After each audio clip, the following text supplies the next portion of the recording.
Hello and good evening to you all, ladies and gentlemen. Good afternoon to you, dear friends and colleagues who are located in the Americas, despite the fact that music has stopped very abruptly. So welcome again, dear colleagues, dear students, dear friends. My name is Hammouda Salhi. I am the head of the master's program in translation and interpreting at the University of Tunis Al Manar. It's really a pleasure to see you all here, friends, colleagues, and students, as I said earlier. But first, at the outset, I would like to warn you that this session is being recorded and live streamed, and that in the middle we will be glad to take a family picture, so we will kindly ask you to turn on your cameras for that group picture. But if you can't, we totally understand that, no problem at all. Welcome, ladies and gentlemen, to the Encounters series, Encounters at the Shores of Translation. So this is the name of the series under which we are holding this keynote talk today, this evening. You are here attending this. Let me check. I hope that you can hear me quite well. Check the audio again. Yes, so you are here because you have passion for the shores, for the seas, for the oceans, for the encounters, for cross-cultural encounters, for cross-cultural translation, for creative and literary translation. The main goal of this series of talks is really to introduce students to creative minds, to people who are experts in the matter, in translation, in the intercultural, the cross-cultural elements of translation of language, of literature, to introduce them to the professors and their knowledge, their ideas, creative ideas. So it's my pleasure to welcome you all, ladies and gentlemen, to this third talk in this second edition under these encounters. It is a great pleasure also to introduce you to our guest speaker this evening, who is going to talk about her translations of literary works. Today's guest speaker is one of the greatest translators of Japanese literature. You know who recommended her? The great Homi Bhabha. She was recommended by Homi Bhabha, and he said very nice words about her. Let me read to you what he said. By the way, who was invited, and probably he will be speaking to the encounters in this in the third edition of it. Prof. He said, she is a reputed translator of Japanese literature, who is also deeply interested in the theoretical and philosophical aspects of translation studies. She brings together theory and practice in a rare combination of insightful and creative thought. Professor Anna Zielinska-Elliott is a translator of modern Japanese literature into Polish, best known for her translations of Haruki Murakami. She has also translated Mishima Yukio, Yoshimoto Banana, Tanizaki, sorry for mispronouncing the name, Junichiro, and Mizumura Mine. She is the author of a Polish language monograph on gender in Murakami, a literary guidebook to Murakami's Tokyo, and several articles on European translation practices relating to contemporary Japanese fiction. Zielinska-Elliott teaches Japanese language, literature, and translation studies at Boston University and is director of the MFA program in literary translation. So as you can see, and here I quote again, Homi Bhabha, she has a rare combination of insightful and creative thought, the theoretical, the philosophical, the translational.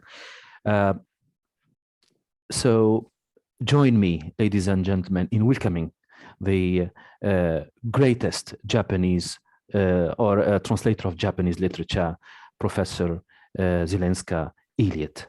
And with that, I give you the floor, Professor. And she asked me to call her Anna. So you have the floor, Anna. Thank you very much. Thank you for this super nice introduction. Now I am really self-conscious about what I will say, because I'm sure you have raised everybody's expectations. I also wanted to assure you that I won't be talking only about my translations. I will be talking mostly not about my translations, but about other translations. I will be talking about translations of contemporary Japanese literature into English and into other languages, and about how the original Japanese texts tend to get adjusted to fit the needs of the target markets as perceived by the publishers, editors, translators, and occasionally also by authors. But before I start, I would like to ask if people could write in maybe in the chat if they speak. I assume everybody knows English, Arabic, maybe, and French. Are there other languages that you know? That would be helpful for me to know which examples to choose. And also, I would like to ask if anybody has read any Japanese literature. So while you are thinking of the answers, I'll continue talking.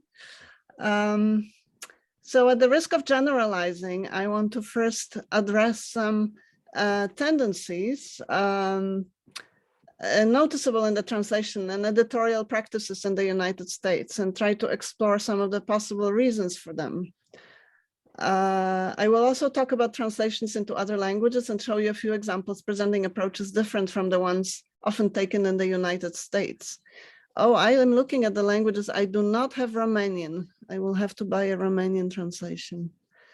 But we have Korean, excellent, and Spanish and German, and let's see, Turkish. All right. Okay. So I don't have Turkish either. I guess I will have to find some examples in Turkish for next time. Thank you very much for answering. Zero knowledge of Japanese. That's fine. Let me start by saying that there's no question that actually, before I start saying, let me share my screen and show you my PowerPoint. So that it becomes a little more visually interesting for you. So, as I was saying, there's no question that the English language translations of world literature wield tremendous power. English has become the global language, and if no translation is available in the reader's native language, he or she is likely to buy and read the English translation. Here is a quote from Esther Allen and Susan Bernofsky, both renowned translators, American translators into Spanish and German respectively, who in the introduction to their book said what you can see on your screen. Let me briefly sketch the history of translations of Japanese literature into English after World War II. Generally speaking, the first golden age of translations from Japanese started in the 50s. Before the war, some Japanese literature like Arthur Waley's translation of The Tale of Genji, which some people call the first novel written in the world. It's an 11th century book written by the lady in waiting at the Japanese court. So some books were available, Arthur Waley's translation. However, it was one example. However, there are many more translations of living authors, which started appearing after World War II. They were coming out of commercial publishers, mainly Knopf, and according to the publisher blurbs, this new translation presented exotic, sensual, and exciting Japan. You can see some of the covers, and you'll see many of them feature women or what we would say very Japanesey, exoticizing themes. Japanese literature continued to be published in the 60s, and this trend lasted into the 70s. Other than Knopf, they were published by other publishers like Grove Press and The New Directions. The main writers were the so-called Big Three. The person who called them Big Three was Edward Fowler. And they were Junichiro Tanizaki, Yasunari Kawabata, and Yukio Mishima. The other two writers were Natsume Soseki and Dadae Osamu. The choice of authors was often entrusted to a few professors of Japanese studies from Harvard or Columbia universities, such as Donald Keene, Edward Seidensticker, Howard Hibbert, and slightly later, John Nathan.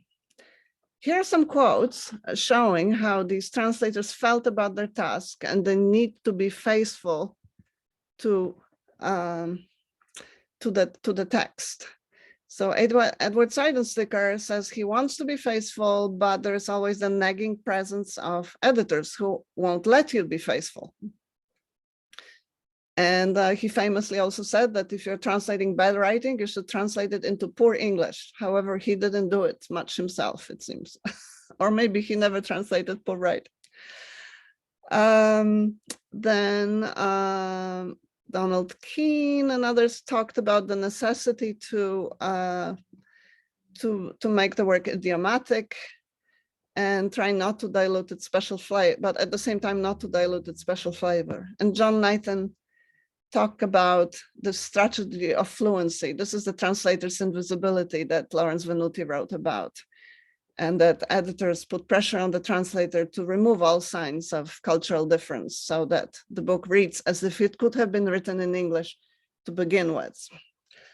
Edward Fowler, whom I mentioned before, examined this phenomenon and claimed that the sort of canon which was created at this time by these translators and editors resulted in a certain image of Japan. Several works by the Big Three were published and marketed, and then succeeded in engraving themselves in the public imagination. But later, the publication of Japanese literature by Knopf slowed down. The Big Three died, two of them by suicide. The late 60s brought the development of marketing and advertising, which has become a crucial element in publishing translations. Word of mouth was not enough to sell books, however, anymore, and big presses had a distinct advantage. In the 70s and 80s, small presses and academic presses with far fewer outlets continued publishing Japanese literature. By the mid-70s, Kodansha International, a big Japanese publisher, and Charles E. Tuttle became the largest publishers of Japanese fiction. Kodansha had the financial backing of Kodansha Japan, its parent company, but it did not have the recognition of Knopf. However, things changed in the mid-80s when Kodansha started publishing Haruki Murakami, whose works were instrumental in bringing about the second golden age of Japanese literature translation. His first books were translated by Alfred Birnbaum and published in English on the Japanese market only, with an English glossary at the end. Here you can, something is funny, and here we go. So they were tiny little pocket editions, and they were meant for Japanese people studying English. So they had a glossary in the back, and the idea was that people would read a book in English and then maybe buy also the original and compare and learn English that way. They were not meant for native English speakers. Later, they were picked by Kodansha International and published. And then later again, the New Yorker became interested in the writer, and some of his stories started appearing in the magazine. After talking to a number of people from the publishing world, Murakami realized that if he wanted to make it on the American market, he needed three things: a big publishing house, an influential agent, and a great editor. He managed to find such people and persuade them to give him a try, using the fact that his novel Norwegian Wood had sold over 2 million copies in Japan. However, the condition that the agent gave him was that he would provide ready English translations, because the agent wanted to read the book in English and then decide what to do with it. This strategy had quite spectacular results. Knopf took over Murakami, started marketing him not just as a writer, not as a Japanese writer, but as a writer. His books are now designed by a famous designer, Chip Kidd, and are some of the releases preceded by major media hype. It made it easier for many other Japanese authors to be published. One could even say that the new generation of translators, including Stephen Snyder, Michael Emmerich, and more recently, David Boyd and Alison Markin Powell, have created a new canon where a lot of female writers are represented. I will mention a few names here: Yoshimoto Banana, Ogawa Yoko, Kawakami Hiromi, Tawada Yoko, Kawakami Mieko, and Murata Sayaka. There's also a magazine called Monkey, which publishes newest Japanese fiction and often features authors as yet unknown on the American market. All of this, of course, is possible thanks to translation. So I would like us to look at some of the tendencies now that one notices in the English language translations of Japanese literature. I would like to especially address two of them. One is a tendency to abridge or heavily edit the text, occasionally removing whole chapters or scenes or changing their order. The other is the tendency to domesticate the text, bringing it very close to the reader. Shortening Japanese work has in fact been around for a while. Oh, sorry, I forgot about the slide. This is the first book, full-length book published by Kodansha called The Wild Sheep Chase. And if you see the French title here, I thought you might find it interesting that the title is a literal translation of the English title. The English title, as some of you may know, actually, first let's start with the Japanese title. The Japanese title is something like An Adventure Surrounding Sheep. Alfred Birnbaum came up with a very clever title based on an English idiom, a wild goose chase, meaning looking for something that probably cannot be found. And he replaced it with a wild sheep chase. And in French, we get a title which is not an idiom in French, but it is fun. So that's an example of what happened in a few languages. This title was translated literally. The picture at the bottom here is the picture of Elmer Look, the first translator, the first editor of Murakami, who worked very closely with Alfred Birnbaum, the translator, to prepare the books for the American market. So now going back to the what I was talking about, the examples of English translations for which passages or chapters were removed. The first one is The Tale of Genji, the book I mentioned, written by The Lady of Waiting by Arthur Waley. The second one is The Key, a famous novel by Junichiro Tanizaki, translated by Howard Hibbett. And the third one is Grotesque by Natsuo Kirino, a fairly recent novel. So I have a few quotes here for you from Edwin Cranston's review of Arthur Waley's translation. He says, it's hard even so to account for his omission of the entirety of chapter 38. Nobody knows why he skipped the whole chapter.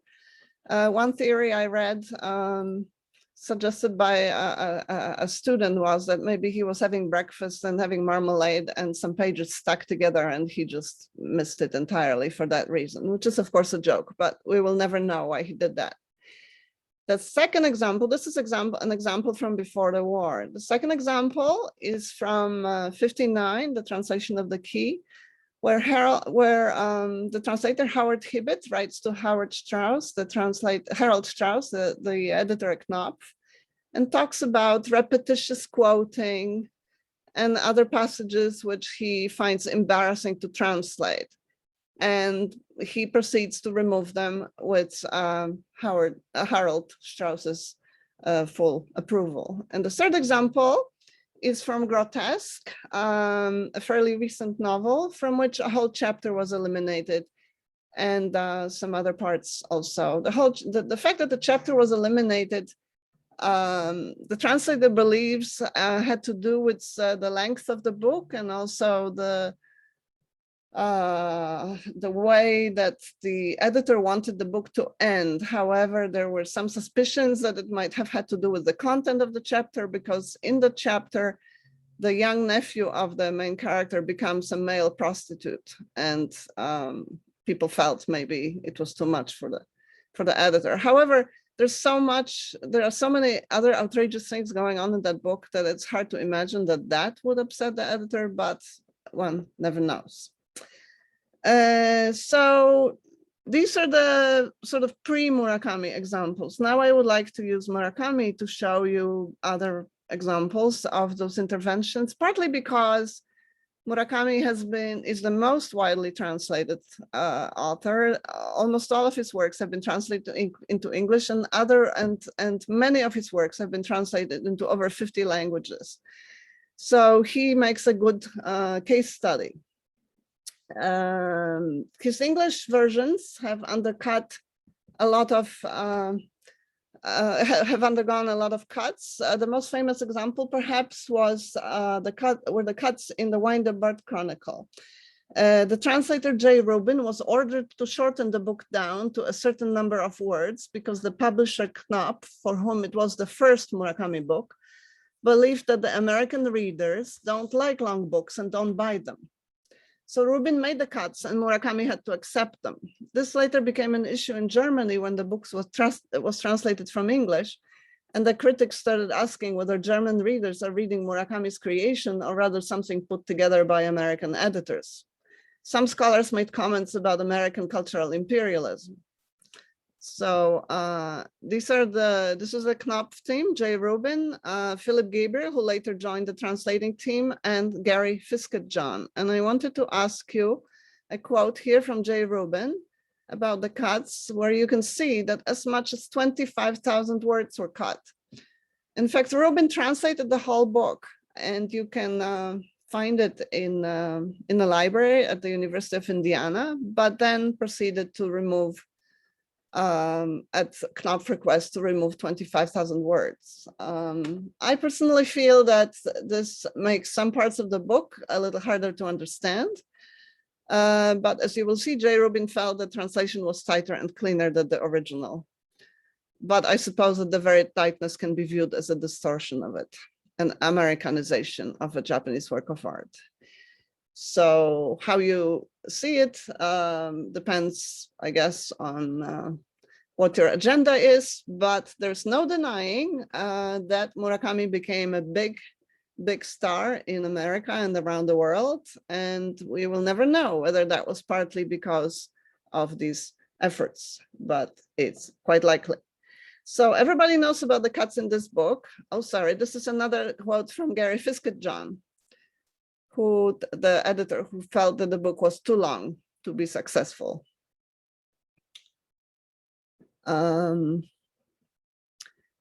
So as I said, everybody knows about the cuts in this book. It's a famous case, but not everybody knows that this book, Hard-Boiled Wonderland, has also been cut by Elmer Look and Alfred Birnbaum. It came out before, in 1991, well before over 10 years before the Wind-Up-Bird Chronicle from Kodansha International.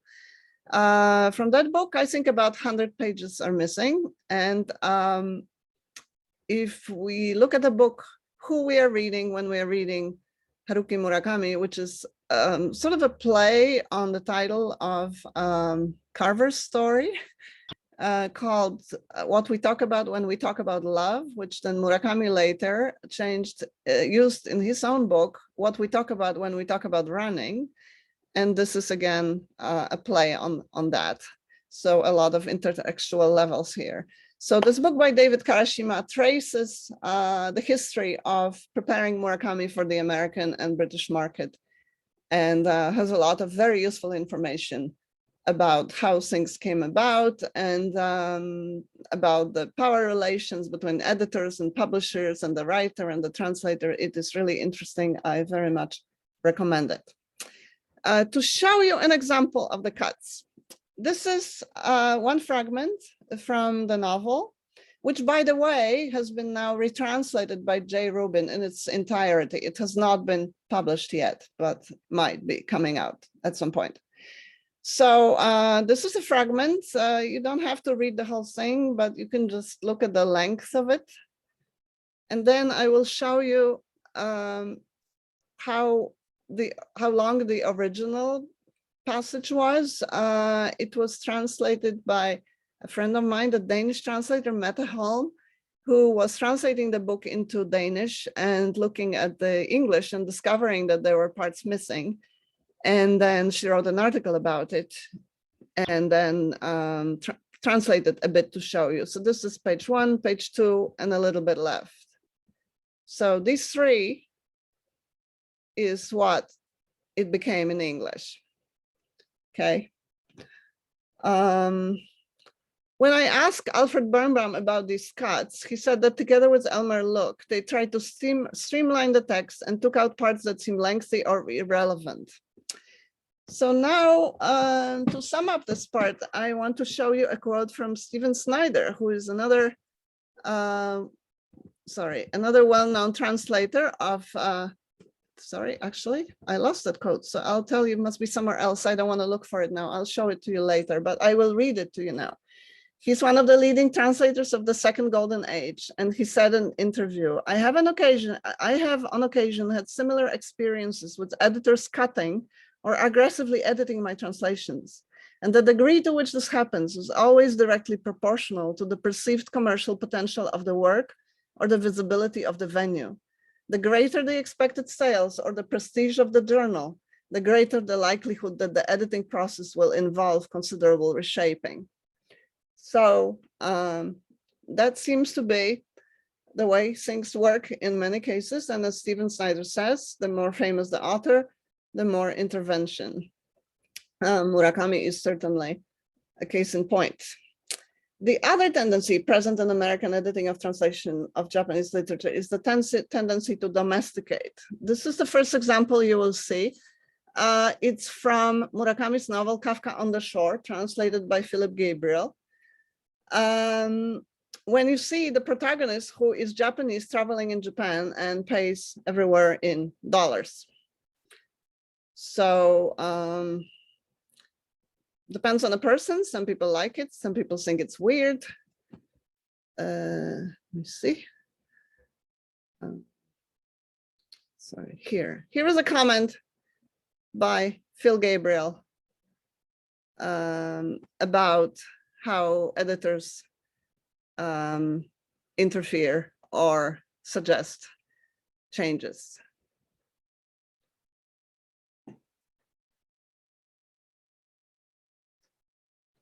Massaging the original to fit our notions of a tight logical text. And this is a comment also from Gary Fiskett-John. So we don't want Japaneseness for its own sake. Okay. And this is another example I wanted to show you. It shows the occasional unwillingness of the translator or editor to include food items, for example, that would be, or other cultural elements, but I thought food would be more fun, that would not be familiar to an American reader. So here we have 2 examples from J. Rubin's translation of Norwegian Wood, where there's talk of food. One is a Japanese dish called sukiyaki, which uses chrysanthemum, young chrysanthemum leaves, which in the translation became greens. And the other one includes a plant, a vegetable called junsai in Japanese, which became, let me see, I need to move this, fresh greens. So this is often what happens. Maybe less so nowadays. This book was translated into the year 2000, but it still happens a lot. So if the push in this direction, since the 1990s, came mainly from the editors and powerful publishers, the trend has been occasionally held by the translators themselves. One gets the impression that sometimes dramatic transformation of some Japanese works undergo in the move to the English are caused not just by calculation as to what is commercially viable, but by some contemporary translators' conviction that the distance between the 2 languages and cultural traditions justifies more intervention in order to make the text interesting and manageable to an English language reader. Such a stance includes the translator to become an editor, and occasionally quite a severe and strict one. Okay, these are quotes from the two translators we just talked about, who both stress how different Japanese is. So different.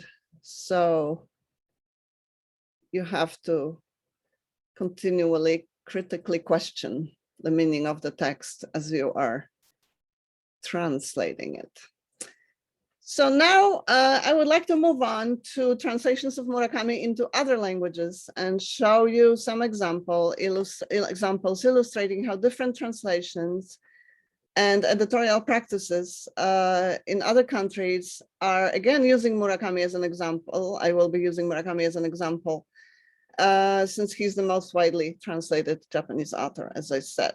The global context around translations of Murakami changed around 2010 with the publication of the first European translations of 1Q84, a novel which came out in 3 volumes in Japan. First 2 volumes appeared in 2009 and the 3rd volume appeared in 2010.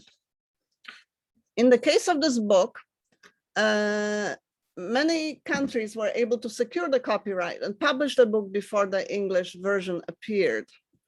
Here I have a quote from Irmela Hijia-Kirchnerai, who writes about Japanese literature a lot, and she is the scholar who complained before about Murakami supporting the American cultural imperialism by selling the copyright to his work mostly first to American publishers.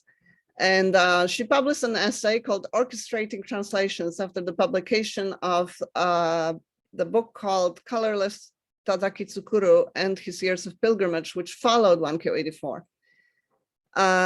Because by that point, as I said, many translations were coming out before the English.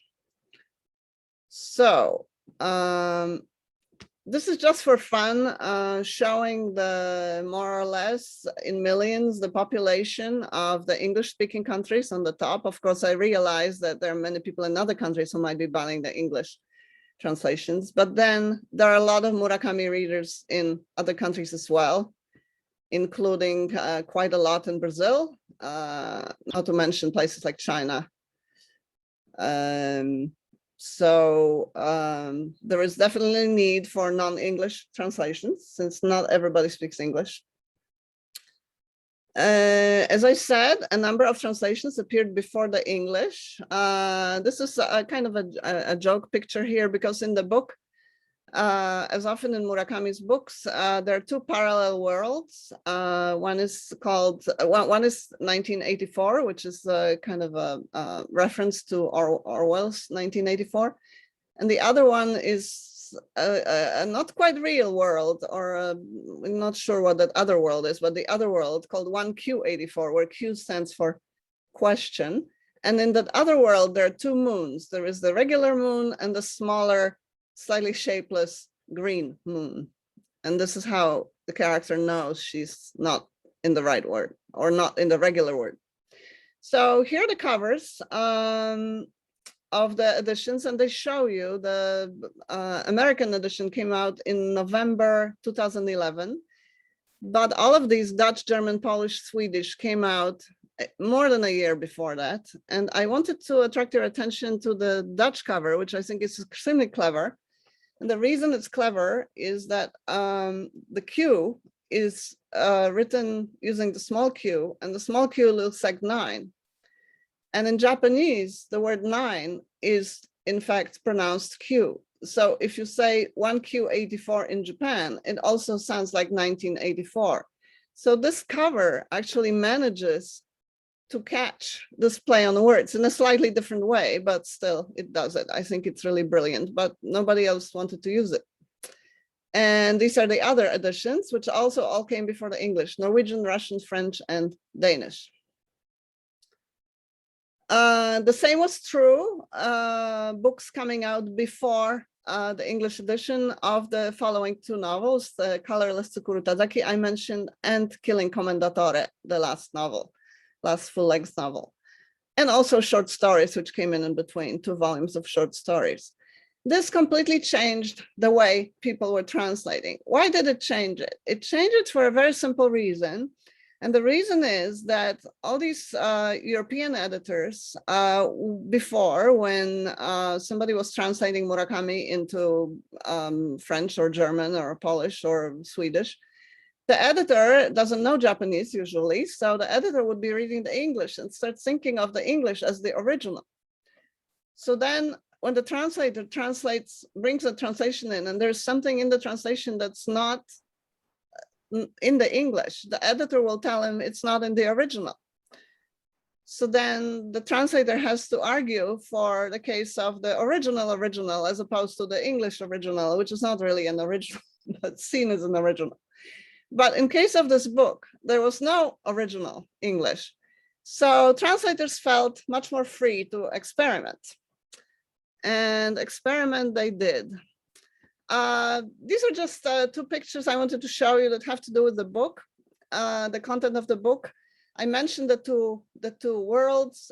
In fact, the main character, one of the 2 main characters, our mama, enters the world, the other world, by getting off a cab in the middle of a highway and leaving through this little gate here and going down these emergency stairs because there's a traffic jam and she's stuck there and she needs to be somewhere on time. So this is the portal to the other world. And this is another important place in the book, which is a slide on which our mama has seen the man who is her love interest before. And she, for reasons I don't want to explain in case you read the book, but she is living in an apartment and her time sort of stands still. So she wants to, she just looks out the window every day at the same slide, hoping for this man to arrive. And then in the end, he does arrive. So this is the magical slide here. So now, I would like to show you some examples. Before I do that, I would like to do something else, which is to tell you that actually what happens before a book is published, a book by a best-selling author is published, there's all kinds of advertising, marketing going on. A lot of it now happens online. And in case of this book, trailers were produced, book trailers. Until then, I never knew that something like a book trailer was a thing, but clearly it became a thing. And I wanted to show you 3 book trailers, which are quite different from each other, which makes us realize 2 things. One is that Murakami might be marketed quite differently in the 3 countries we will talk about in a second, and also that he might be translated slightly differently. So the resulting image the readers have of the writer might be quite different. Of course, it's interesting what comes first. Is the image first, and then the publisher tries to create a trailer that fits that image, or does the publisher shape the image? Maybe it's both of them. So I would like us to watch these 3 trailers, and maybe we can then stop for a second and you can tell me what you thought. So here we go with the Italian one for this book 1Q84 that I was just telling you about. Accept.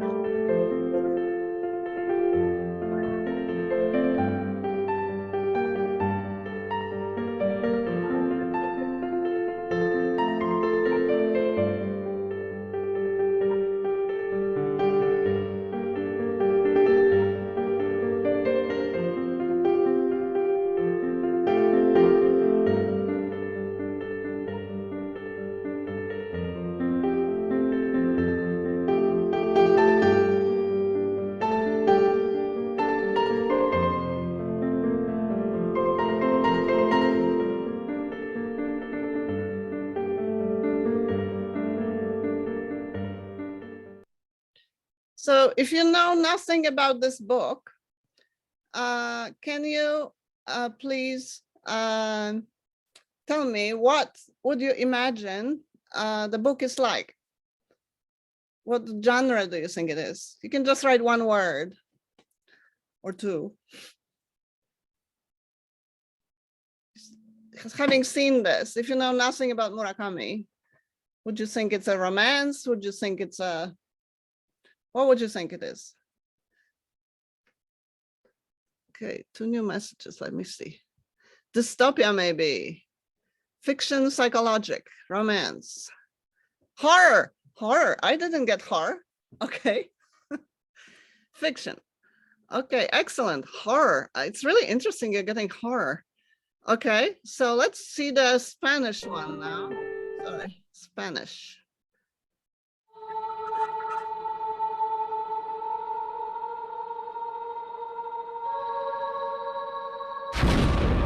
Seguro que ni os imagináis quién soy, a dónde voy, qué voy a hacer a continuación. Vosotros estáis ahí atados, no podéis ir a ningún sitio. Apenas podéis avanzar y ni siquiera podéis dar marcha atrás. Pero yo no. El tiempo se detenía en un instante. El aire se convertía en un líquido espeso. La pared líquida engullía mi cuerpo. No tenía miedo.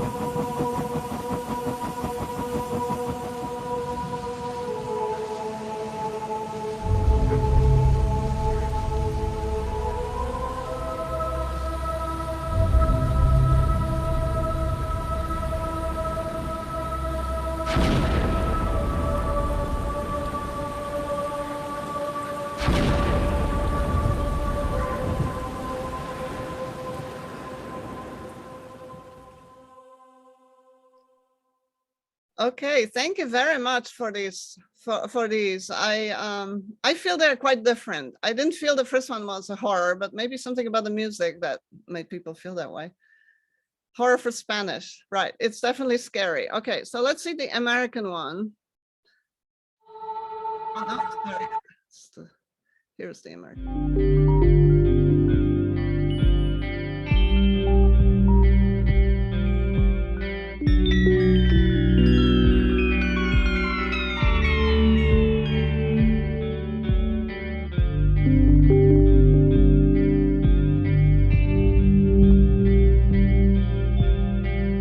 The year is 1984, and the city is Tokyo. Please remember, things are not what they seem.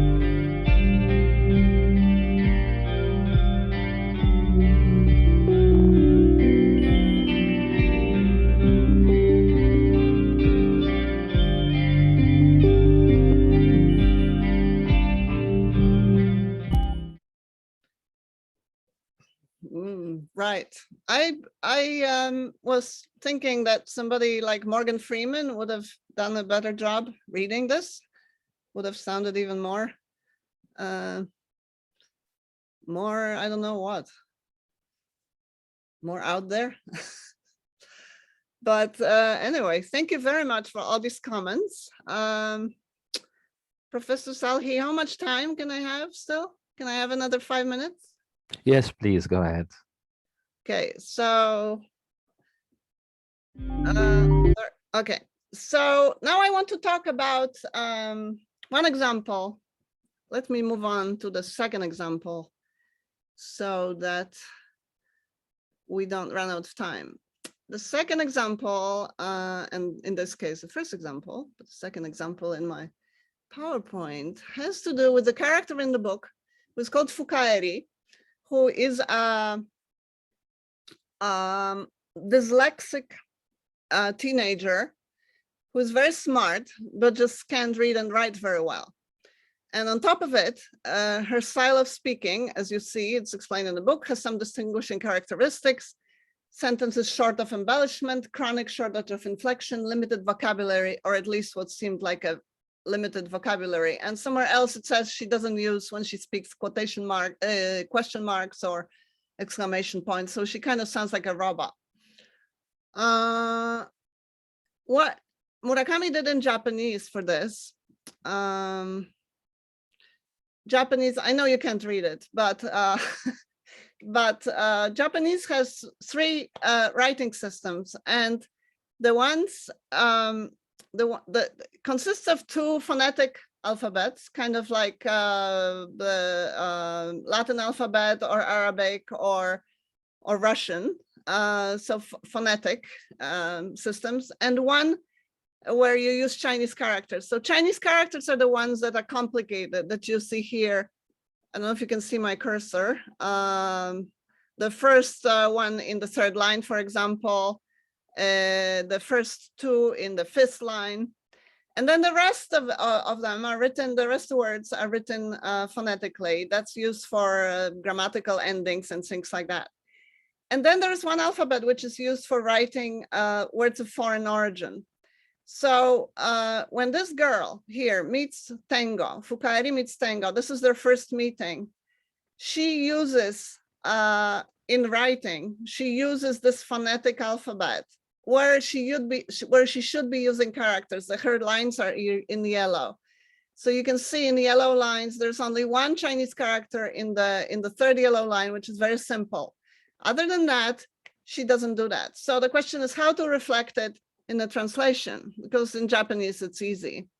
So in English, as far as I can tell, nothing happened. This is what is said.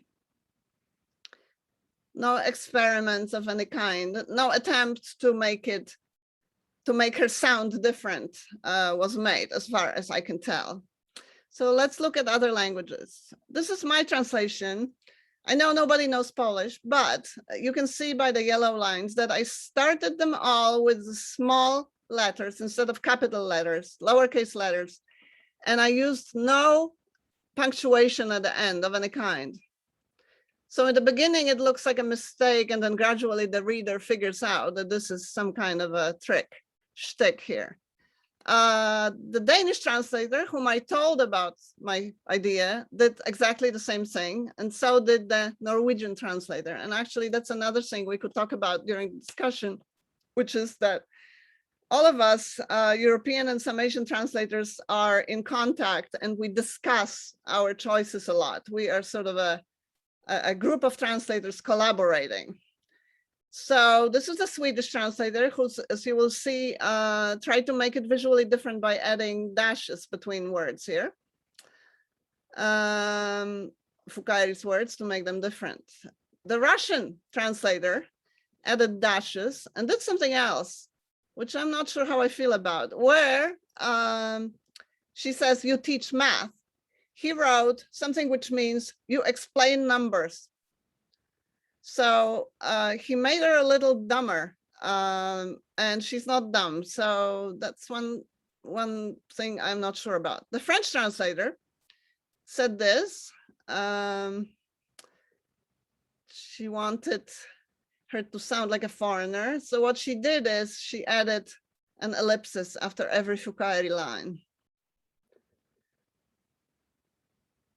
But the content is not changed in any way. German, as far as I know, we have some German speakers. As far as I was told, there is nothing about nothing that's unusual. So if somebody can see something unusual, please write it in the chat or tell me later during a question and answer session. But I understand German didn't do anything. Neither did Spanish. I think we had some Spanish speakers. So if somebody can confirm, that would be great. This is Italian. I think we had one Italian speaker. I understand that this is also not unusual in any way. I guess there's a period missing here, but that's my fault. And then this is Chinese. I don't think anybody mentioned knowing Chinese. Apparently nothing strange in Chinese. But the Taiwanese translator, if you see at the end of the third line, she uses some kind of system that only exists in Taiwan, which is very much simpler than what you see to the left of that line, which is a phonetic system. So she made an effort to make it different. Okay. And then I have Arabic, which I managed to find on Amazon. However, I couldn't find the picture of the translator, Anwar Al-Shami. So if you can find one, please share it with me. And can you tell me if there is anything unusual in the Arabic? Oh, unusual punctuation. In what language was this? Unusual. Oh, you mean the one I was talking about, right? Yes. So let me see. Can you tell me about Arabic, everybody? Is there something unusual about the Arabic? I asked the student in our MFA to type the lines for me, and she claimed the Q instead of Q. Oh, right. Oh, I see. Yes. So nobody will tell me about the Arabic? Maybe you'll tell me later? Nothing unusual. Okay, thank you.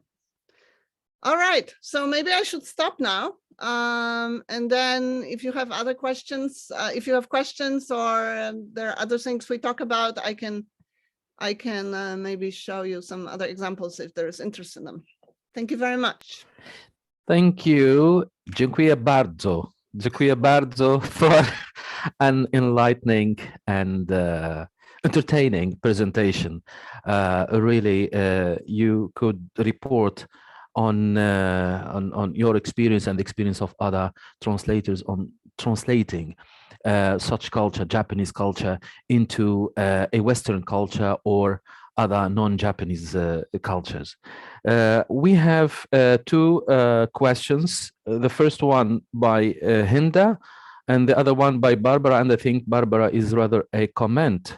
Hinda, would you like to take the floor and ask your question orally, or we can read this on your behalf? Hinda Shihi, I think. So she asked what, yes, go ahead, please.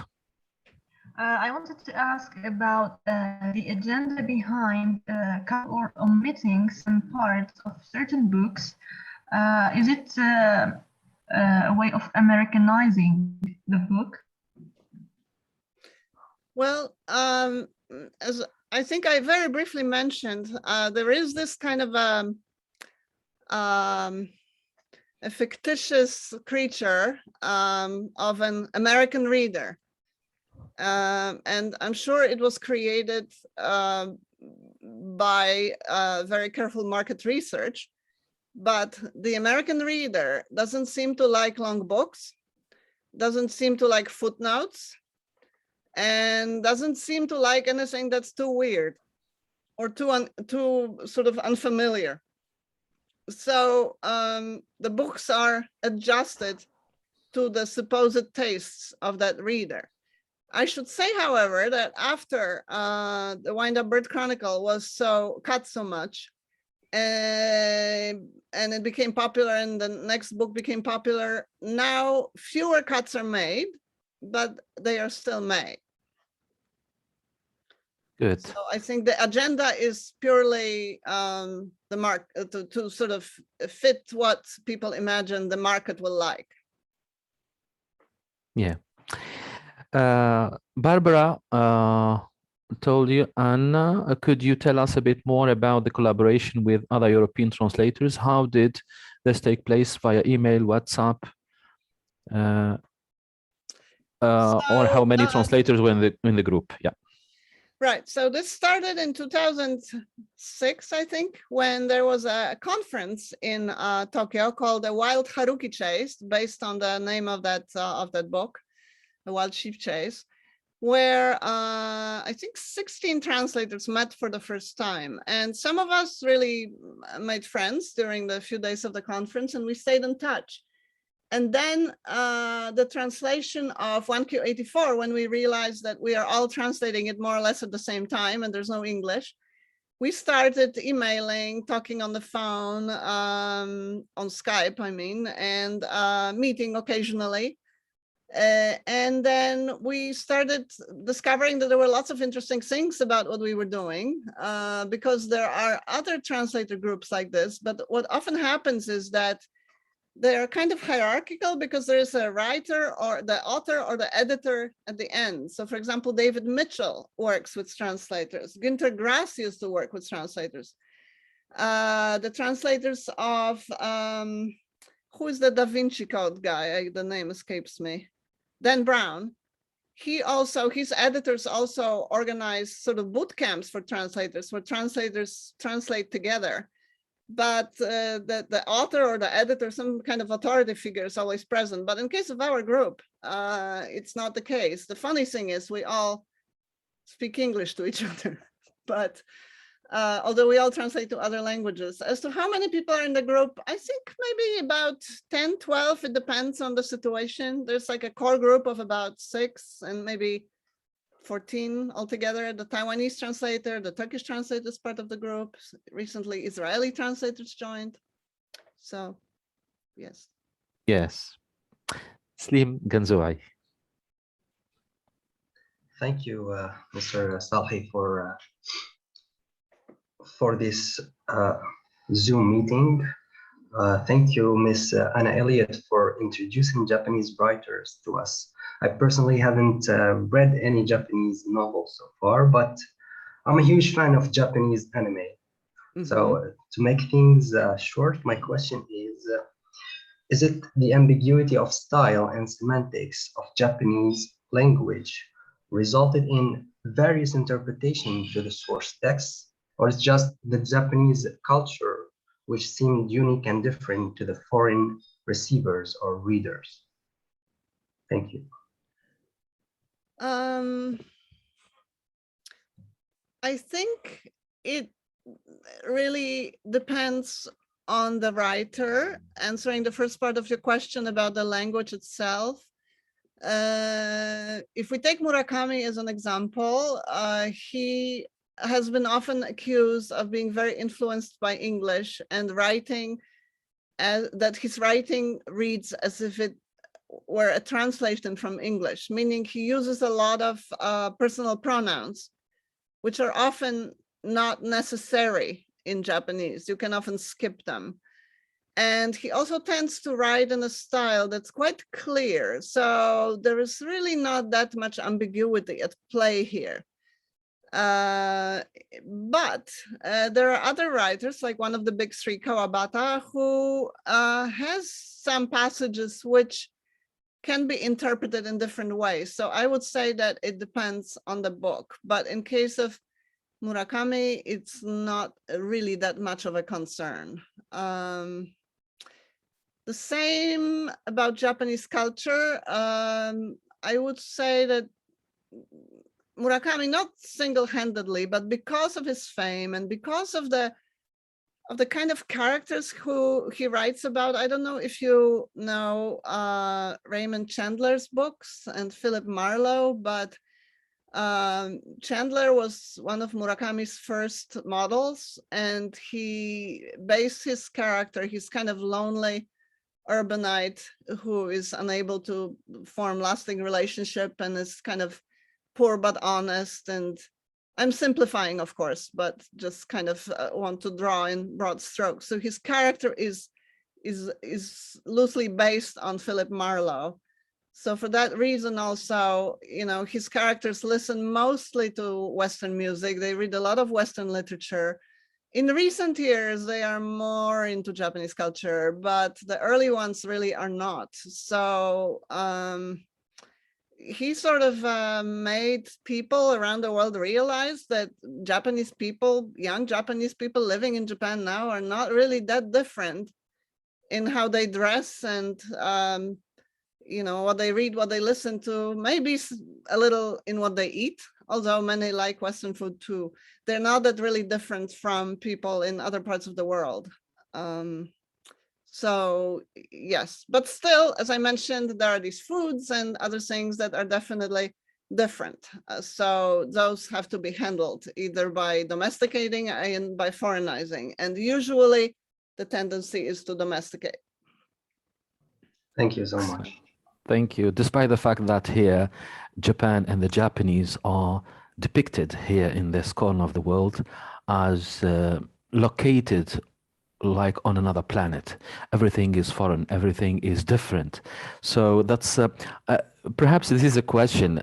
Is it easy to translate something that is deeply rooted in its foreignness, to bring the images closer to an audience who do not have a very good idea about what is going on over there? And do you have recourse to explanation in addition to domestication and foreignization? But still, do you add always something to explain, to add some cultural elements, for example. And here this question leads us to another question about that interference or intervention. The conventional process involves only an author and a translator, but here you brought also another party who is the editor, who steps in also, and the publisher, yes, sorry, both too, to step in also and make or introduce some cuts, some interference, some change, so in a power relationship in a way. So what are your thoughts on that? And later on I will take Dr. Faisal Maalij and Dr. Ahmed Khudro. Thank you. I just wanted to say one sentence also to the previous question in the context of anime and what we were talking just now about domestication and bringing the foreign culture over what you were talking about. There's a very famous example of localizing of an anime in which there appears a rice ball appears, a triangular or round, I don't remember, rice ball with some black seaweed on it, but the subtitle says jelly donut. So that's a famous example of completely misguided attempt, because you have an image, you can see it's not a jelly donut, but still the subtitle attempted to Americanize it that way. So about explanations, adding explanations. So I personally am very lucky because my editor allows me to make footnotes, to add footnotes. And when I meet with readers, I always ask, and readers always say that they love footnotes. There are not too many footnotes, but to give you an example, school year in Japan starts on April 1st. In the West, in most places, it starts in September or October. So when somebody says, during summer vacation, during my first year at the university, this is very confusing for people because summer vacation is not during anything, it's in between. So unless you either have to change it or you add a little explanation. And it seems that the reader really enjoy that kind of little information because it's short, it's not overwhelming. There are no dates and historic facts. So I add little footnotes like that. But in English, they are usually frowned upon when it's sort of novels for the global market. So people often add explanation in the text. And sometimes they are absolutely necessary, like you say, because some things are obvious. Even with Murakami, where not that much that's going on is that foreign. And yet, there are some aspects of life in Japan which are just simply different. So then people often weave a little explanation into the sentence as if it had been there to begin with.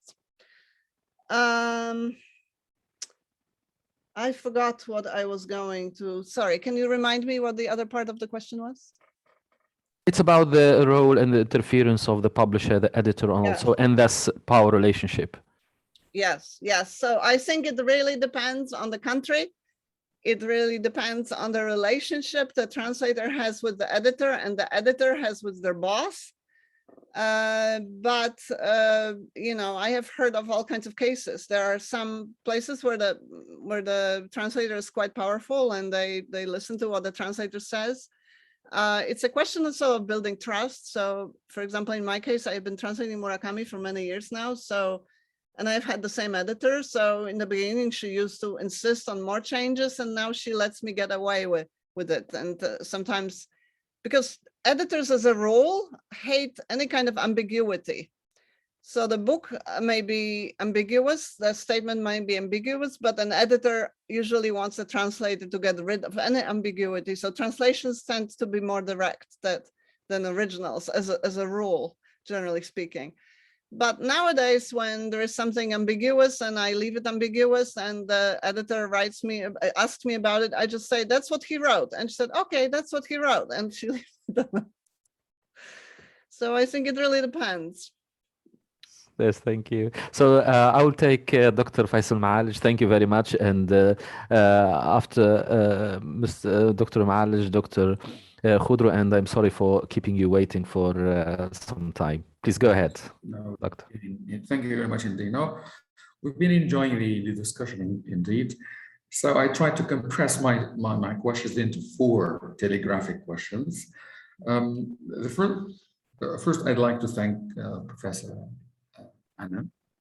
Concerning the editorial policy, you mentioned the interventionist approach of the editors. Of course, you were lucky to be allowed to use footnotes, as you said.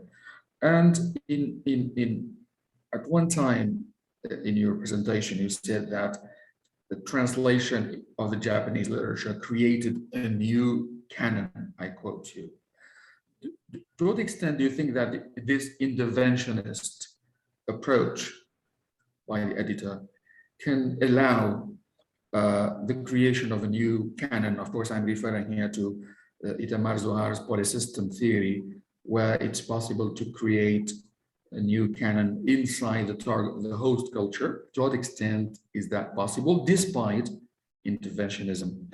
My second question is about, from your own experience as translator, could you please tell us about the degree of incorporating Japanese culture into the Western paradigm of culture through translations, intensive and successive translations? Because there seems to be a contradiction between incorporating the Japanese culture into the polysystem, US polysystem, on the one hand, and some censorship habits by the editors. And it seems to me contradictory, but I'd like to know your opinion. Of course, I'm referring here to Venuti's idea of translating Japanese fiction as a fact of identity construction.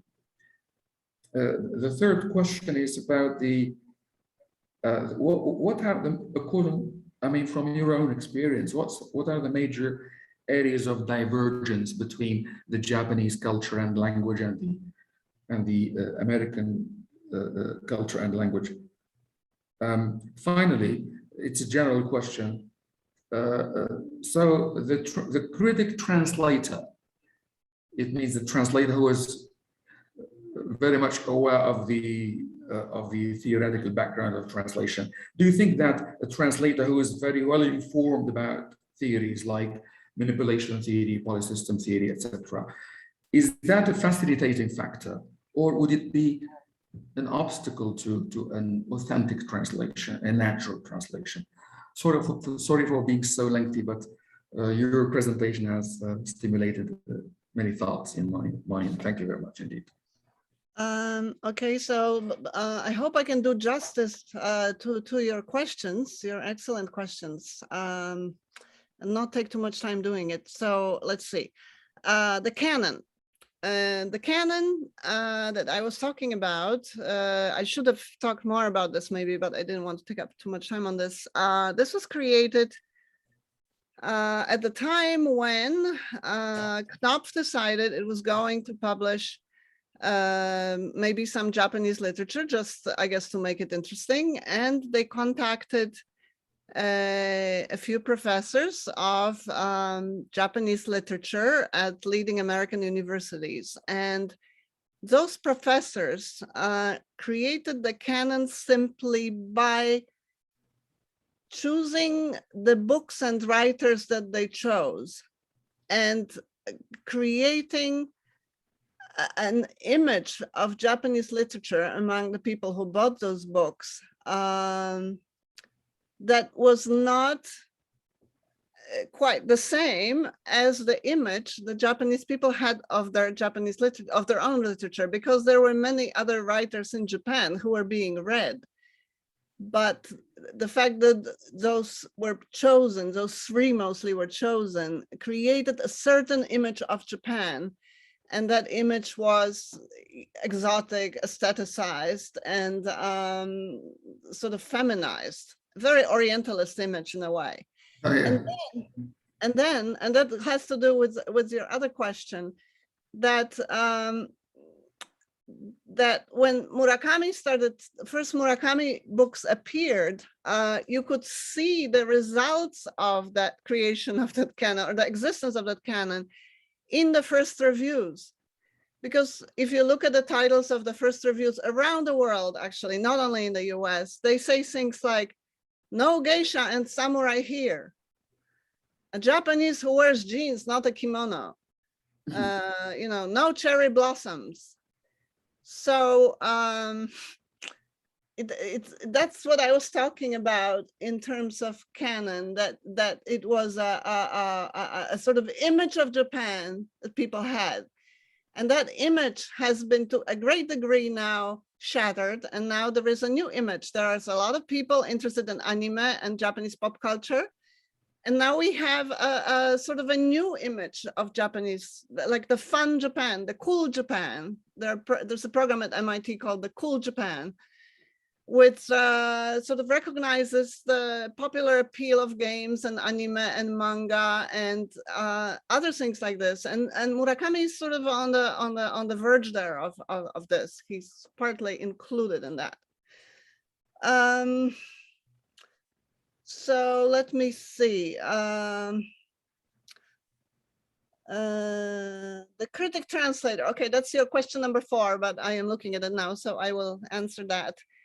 Whether it makes it easier or not to be aware of translation theory. Well, I can only talk about myself, and I think when I do my first pass through a book, what I hope for is that I will start hearing, as I am translating, I will start hearing the writer speaking to me in Polish. And as I read different characters in Japanese, I sort of overlap them in my mind with different people I know and kind of give them a bit of, you know, Uncle so-and-so's way of speaking or something. Occasionally that will happen. And that it seems to be not an unconscious process, but something that just sort of happens. If I'm lucky, it happens. I can just hear them speaking in Polish. But then when I start editing, then this other me kicks in and I become aware of what I am doing, like what kind of sentences I'm writing, what tendencies I have, you know, am I going too far this direction? And then I start analyzing, why am I doing this? So, and I don't know whether that's a good thing or a bad thing. I actually keep wondering about that. And then major areas of diversion between Japanese and American cultures and language. Okay, well, that's a question that I could go on about for a long time, but let me think about it very briefly. So, for example, in Japanese, you call people call each other often by their last name. And they can be very good friends, know each other for many years, and they still use their last name. They may be sleeping together and they use their last name. I don't say everybody does it, but it would be perfectly normal to do that. So when you translate, you have to change it because you can't really be calling somebody Mr. something or something and then dating them, not really. So you have to decide when to make that switch. This might be a good tactic also sometimes. So that switch happens at a different time in Japan. So there are things like that. There are many levels of politeness in Japanese. There's a humble language, very polite language. It's all, of course, possible to do it in European languages, but it's harder to reflect all the shades of politeness. So that gets lost inevitably. And another thing in terms of language is that people, that the way Japanese sentences, the verb is at the very end. So you can have a whole long sentence and the verb is at the very end. So often it's like you are waiting for the surprise and it comes at the very end. So if you want the same effect in a foreign language, you need to cut the sentence into little bits to get that. So you have to play with this. Culturally, again, I think politeness is one of those things that are very tricky because sometimes people use very polite language, but if you translated it more or less literally, it would just sound weird in English. It doesn't mean that. And it's not easy to explain, but for example, when somebody says thank you and you say my pleasure, it's not always a great pleasure, but you still say my pleasure. So So it works that way. In certain situations, you say certain things. Like when you meet somebody, you say enchanté in French. You're not always enchanted, but that's just what you say.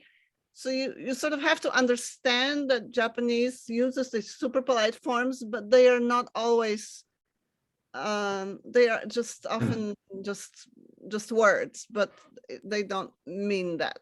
Cliché. It means conventions and cliches. And it works the other direction too, that English tends to be more direct. So, but I think Japanese readers who are much more used to reading translations than American readers are more forgiving, actually, of the way English is, because translations into Japanese are often done a certain way, and people sort of understand that that's what it works like in translation. So I don't know if Excellent. Thank you very much indeed. Yes. Thank you, both of you. Now we are going to take Dr. Ahmed Khudru, who has been also waiting. But after the question by Dr. Khudru and the answer of Professor Elliott, last name again, we are going to take a family picture or a group picture. So please get ready and be prepared for a nice and lovely picture. Please, Dr. Khudru. Hello, you are speaking from KSA. Yes, No? I am. Yes, Yes. I am. Yes, I am. Go ahead, please. Thank you very much. By the way, Actually, Dr. Khudru was one of our guest speakers in this series of encounters. Please go ahead. Thank you very much. Actually, first of all, thank you very much, Professor, for this wonderful talk.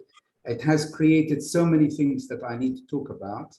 I don't have a question specific, but I do have quite a lot of things to mention. First of all, one of my students did do anime from Japanese, from English into Arabic, subtitling wise.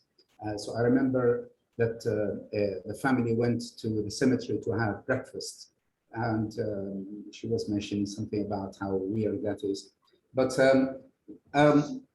my comment, maybe it's a comment, maybe it's a question, take it the way you like. The translator is a traitor, I think, by editing and by deleting chapters and by eliminating chapters. Yes, we are aware of the student, of the audience. Yes, we have to domesticate a little bit, but I think we are domesticating quite a lot. So the translator is a traitor or not a traitor? This is one thing. The other thing is scopus theory, which is the purpose of translating the text. Maybe you can enlighten me on this. Do you actually follow that at all? Because you're not following the literal translation, I would think, due, of course, to the fact that literal translation actually tends to be a bit difficult to understand.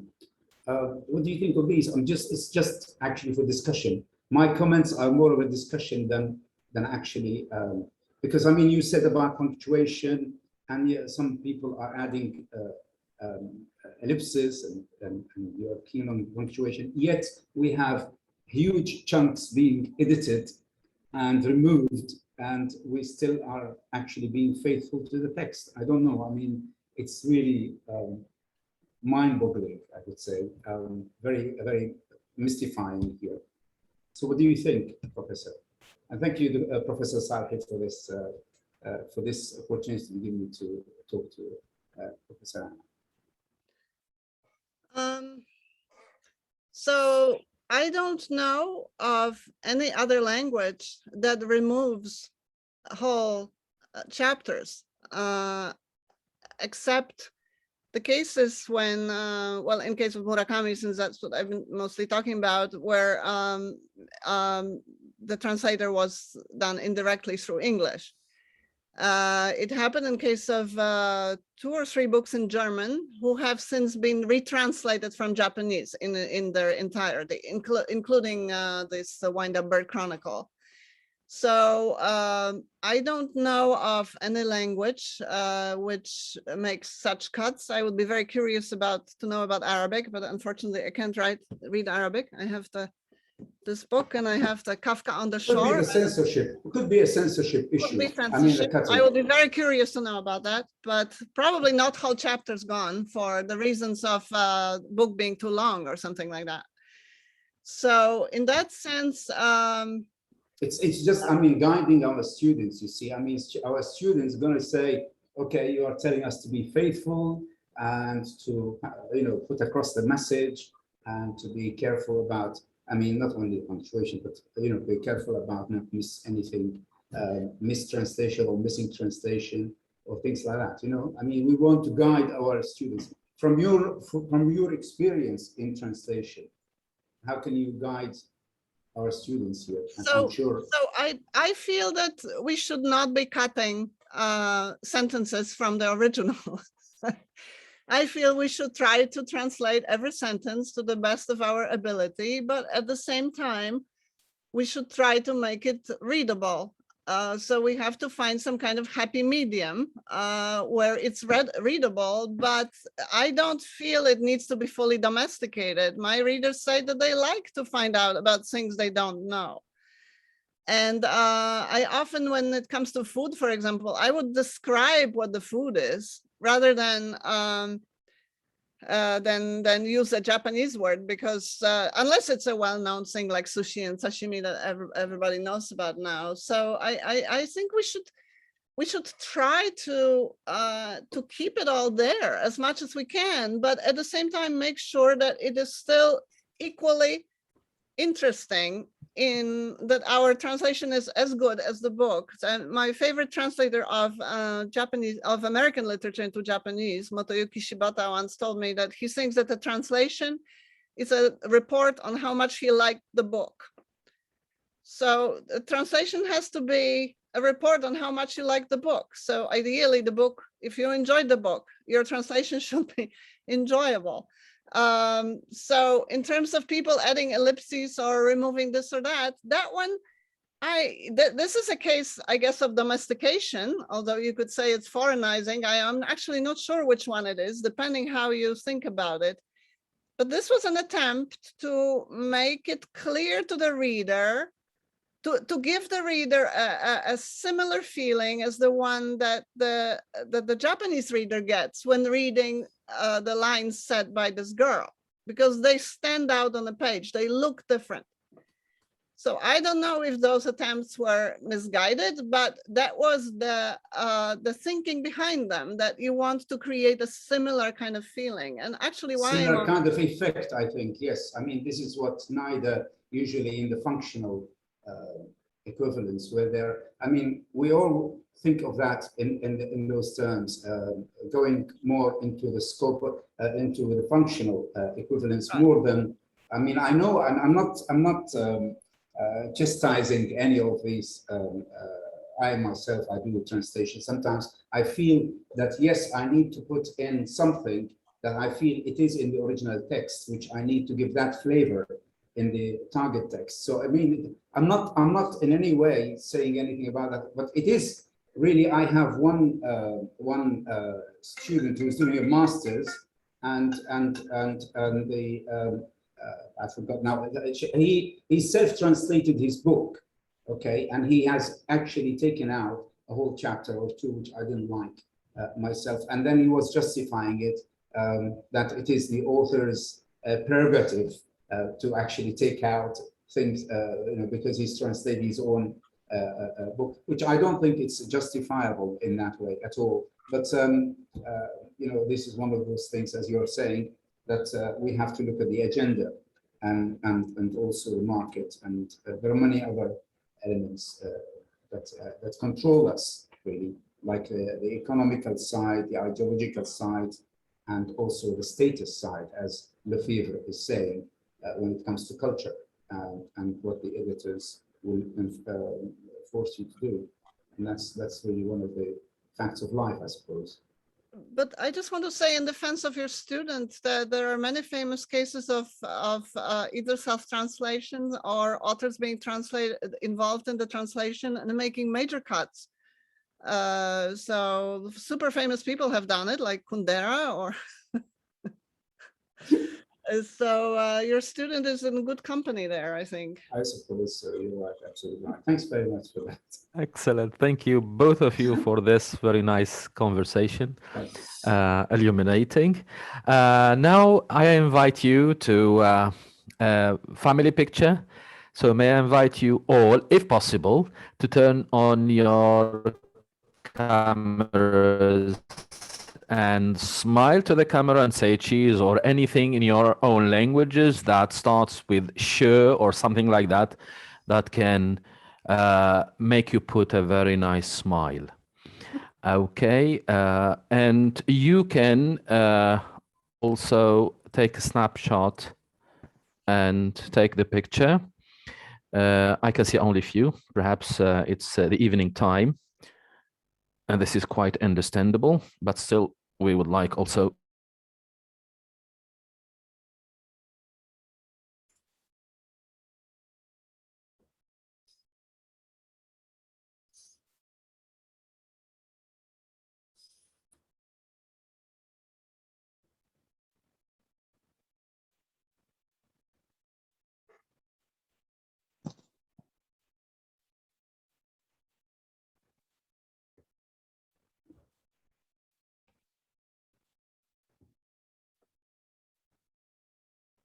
I hope that the pictures have already been taken. Thank you very much. I would like to invite those who put already their questions in the chat box to ask for the floor if they can, unmute themselves and ask their questions orally. Otherwise, I will be reading their questions from the chat box.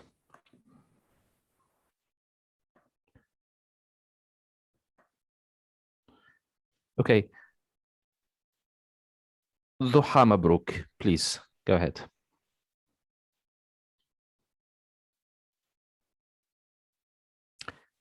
So, Duha, please can you unmute yourself?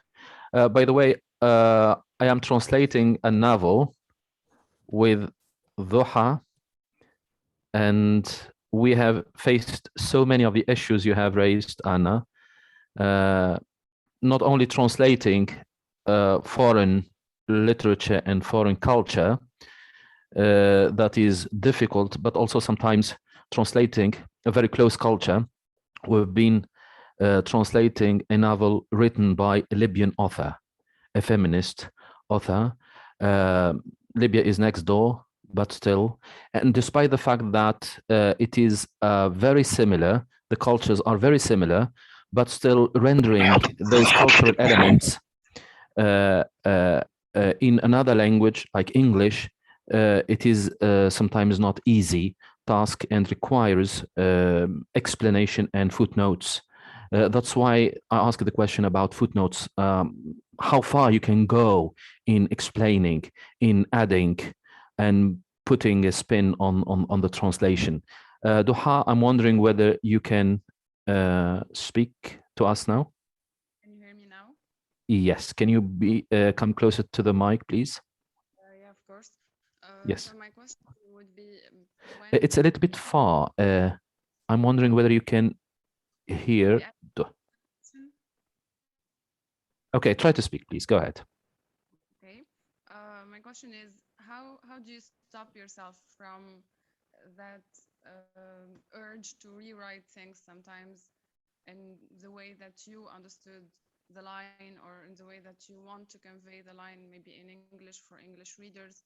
Because sometimes I catch myself rewriting a whole chunk and then maybe rethinking, maybe I am being unfaithful to the writer. So how do you draw the line between rewriting the whole thing and between translating?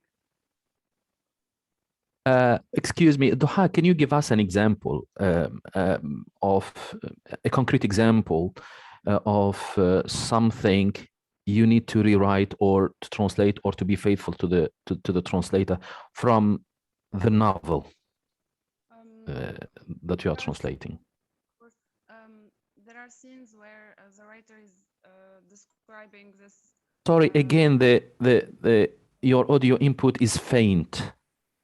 Can you try to fix it and come closer to the mic or fix them? Is it better now? A little bit better. Okay, go ahead, please. Yeah, there are parts where the writer is describing how the antagonist is scared.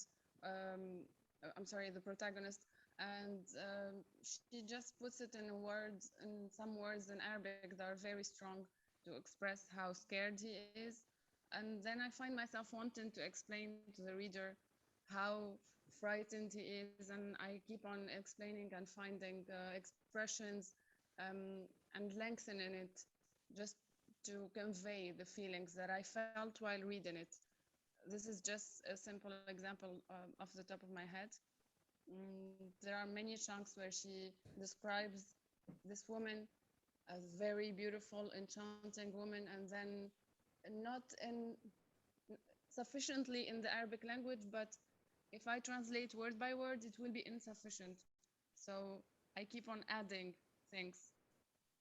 So exactly like the example of this protagonist, her name is Ghalia, and Ghalia in Arabic means the precious, and all the events revolve around Ghalia. So when you read the Arabic version, the Arabic original, you have a sense of what the name might mean. But if you translate it and proper names are not translatable, you keep it Ghalia, you are not adding anything. So how to sort out this issue and render something to the English reader, this element of this meaning of preciousness. Thank you. Well, could you not, it seems to me like in this case, it's justified if the name has a meaning to explain it.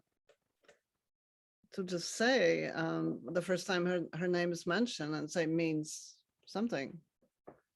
I don't see any way around it. If you feel it's important, then you need to tell the English reader what it means, because otherwise. In the running text or in a footnote? Well, depending what you get away with. If you can do a footnote, then a footnote. But if it were in America, they probably wouldn't let you do a footnote. So you would have to do it in the text. But I feel if something is important to understand, this important, then a way needs to be found to incorporate it. I mean, there is enough that we can't do, like if there is wordplay and stuff, sometimes it gets lost no matter how hard you try. So with the name, and if the name is important, I think it should be explained. No, what do others think? What do the others think? Yes, Dr. Khudro, perhaps. Well, I think it's not only, I mean, it reminds me actually of a program for children called In the Night Garden, where all the characters were domesticated, have changed completely in Arabic. For example, like Upsy Daisy is called, Fulla, which is a kind of flower, which has nothing to do with the Upsy Daisy.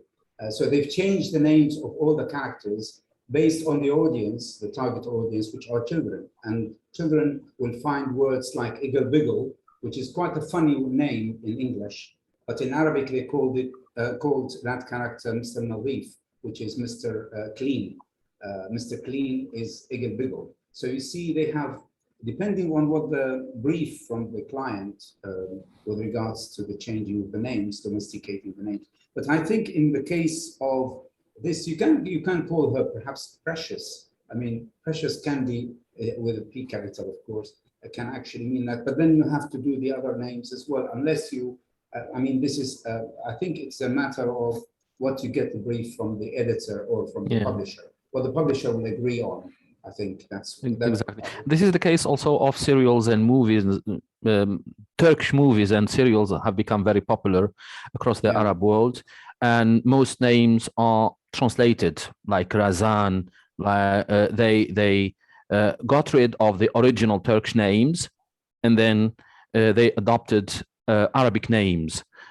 But sometimes I can see, and I'm watching now a serial. Sometimes you have a message to the protagonist, and it is written the name in Turkish, and there is a discrepancy between the voiceover and the what is on the note. So this is another problem. What are your thoughts, Anna, on the other question asked by Duha? I will answer in a second, but I wanted to ask again about the name. So is it just a normal name in Arabic? It's a common name? It is a common name, yes. Oh, then I take it back. Then I don't think that that's important, actually, because I thought it was an uncommon name. But if it's just a name, I mean, names have meanings in other languages too, and we don't explain what they mean. So I'm not sure if it should be explained, actually. So I misunderstood the question. As to the perhaps just for another additional clarification is that we had a discussion with the author, and she explained that she has chosen the name Ghalia deliberately, and events revolved around this meaning of preciousness. Oh, well, then though it is common name. Yes. Then I guess we need it. But the other question, I'm not sure I heard the ending, but there was a description of something threatening, and the words used in, the fear, and the words used in Arabic were very strong. And Doha said she found herself making it less strong. Is that, I couldn't hear the second half. Doha, are you there? Are you still there?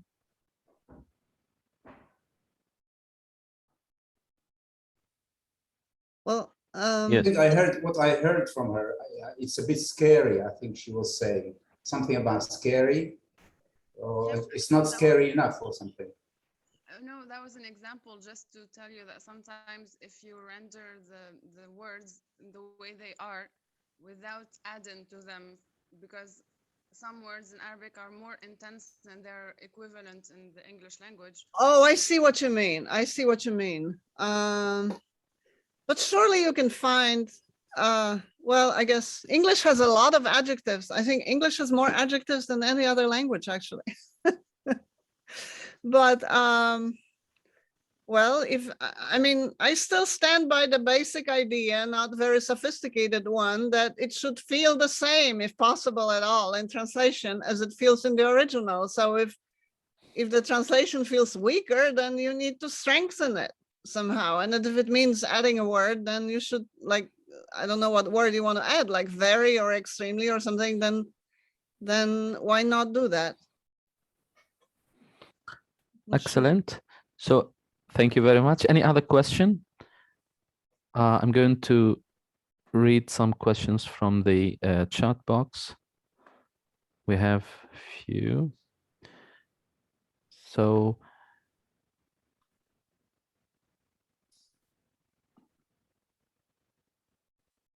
okay, these are comments.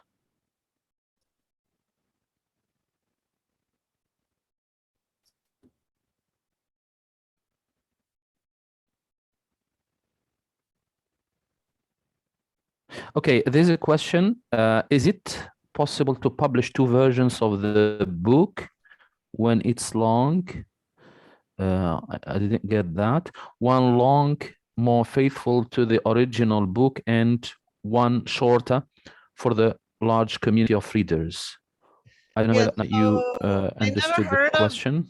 I never heard of that, but as I've said, this book that got so cut has now been, not the Wind Up Bird, but the other one, Hard-Boiled Wonderland and the End of the World. That book has been retranslated and will be published. Of course, it's 30 years later, so that's not what the case you're talking about. You're talking about publishing two simultaneously. I mean, now it's internet publishing and Kindle books and everything. I don't see why this wouldn't be possible to do, especially in the electronic form, but I haven't heard of people doing that, but I think it's a great idea. I'm just saying here, somebody wrote that Arabic is lexically richer than any other language. I am not saying it isn't. Yes. I'm not saying it isn't. I just read somewhere, and I don't know if it's true, that English has a lot of adjectives compared to our other parts of speech, proportionately more adjectives, partly because of the Latin and Saxon tradition. So I don't know if it's true, but it certainly seems possible. But I'm not saying that it has English is best or anything. Far from it. Yes. Rani Alam, sorry, go ahead. Rani Alam is asking, can you recommend an analytical framework for literary translation? You mean to do it? Or to study it? Rania, can you clarify the question? To do it or to study it? Analytical framework. What do you mean? And then Zainab Daimi, do you like to ask you the question, to take the floor and ask the question? Maybe she means contrastive analysis between the English and the other language, perhaps, for analysis. For analysis. Perhaps that's what she's trying to say. Maybe I don't know. Okay, Rania, yes. So for contrastive, perhaps, yes. Oh, I'm sorry. She said I'm trying to speak. Yes. Well.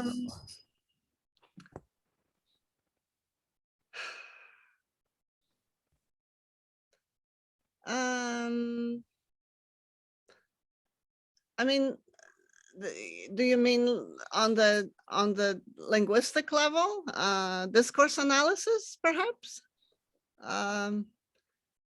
Is I think very useful. And when one tries to use it towards one's own translation, one discovers all kinds of things. So maybe that's one. Perhaps she means a formal framework or a ground on which we can frame our comparison of faithfulness or interpretation between source language. Yes, to see whether, despite the fact that the word faithfulness sometimes is tricky, interpretation means to make sure that the interpretation is appropriate. Is there a framework, for example? But my opinion is very difficult, but I don't know what do you think, Anna? I agree. I can't think of a good answer right off the top of my head. I have to think about it. Absolutely. Excellent. I think of two cultures. I think maybe if you're comparing cultures, I mean, if your approach is cultural or your approach is linguistic, or depends on the approach, the theoretical framework that you want to apply. If it's to compare between cultures and see how it's translated from one culture to another, transcultural, cross cultures, or are you talking about linguistic kind of analysis? And therefore you're looking at the register, the formality, registers, and it really depends on which approach you would like to be comparing the English or the source text with the target text. Yeah.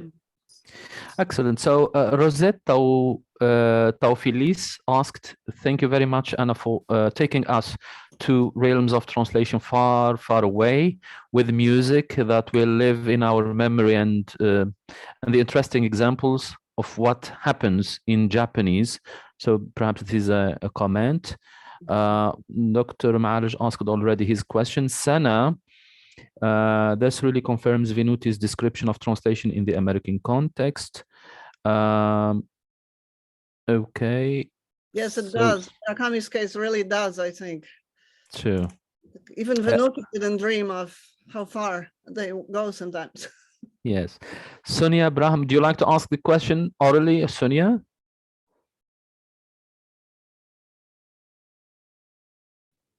Yes, go ahead, please. Hi. Thank you, Professor Elliott. Thank you, Dr. Salhi. So after talking about how editors interfere and decide what to be omitted and cut, it happened to you. So I wanted to ask, to what extent do you think that editors reflect the political will of their governments and their ideologies? I think again that depends on the country and on the editor. I never felt that my editor reflected any particular ideology. She was just aiming for a very readable text. So I never felt that pressure, but that pressure is definitely a fact. I'm turning around because I wanted to show you something. So the last book by Murakami called Killing Commendatore, the Taiwanese edition of it, which is sold in Taiwan and in Hong Kong also, got wrapped in plastic. I don't know if everybody can see. And then this sticker appeared. Can you see? Yes.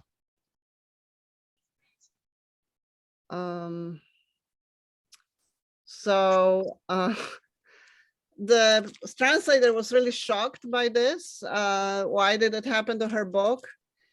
And it appears that it's because she used the word penis, and the Chinese version described the same scenes and everything, but used some kind of euphemism. So, and apparently the way it works, and it was explained to me by a journalist from Hong Kong at the time, that there is a kind of a committee that takes actions like this. So anybody can go and complain to the committee, and the committee has to consider every complaint seriously. So the committee decided to deal with this one, and this is what happened. So what I'm trying to say is that I'm sure somebody mentioned censorship here, that in some countries, due to censorship, editors are forced to avoid certain things. I don't know of anything like this in Poland, and I'm sure there are some guidelines about this in the US, but I don't know what they might be.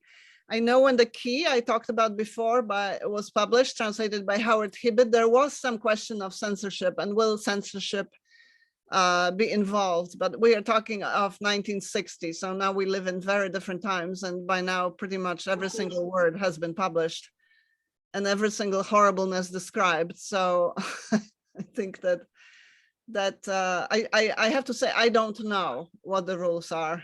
There probably are some limits, but I don't know what they are.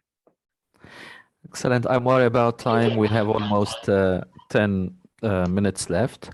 I can see a question asked by Sana bin Masoud. Do you like to take the floor, Sana?